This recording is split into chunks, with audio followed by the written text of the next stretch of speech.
The Settings button provides access to your Snom D785 phone settings and various features.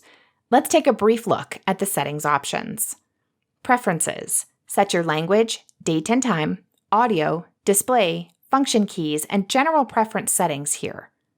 Call features. Access call features like call forwarding here.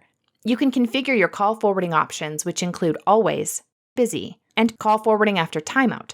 By default, all call forwarding features are disabled. Let's take a look at each option in more detail. Call forwarding always will forward every incoming phone call you receive to a specified phone number. Enter the 10-digit phone number and press the Enable soft key. Call forwarding after timeout. This option forwards an incoming phone call to a specified phone number if the call goes unanswered by you.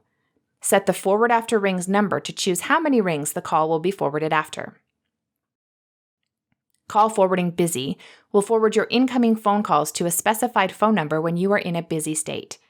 Enter the 10-digit phone number and press the Enable soft key to activate this feature. You can also set settings for outgoing and incoming calls as well as speed dial. Identity. Select an outgoing identity and register your identity. Maintenance. Access security features, reboot your Snom D785 phone, or synchronize settings. Information. Get status and system information for your Snom phone or access the Help Center.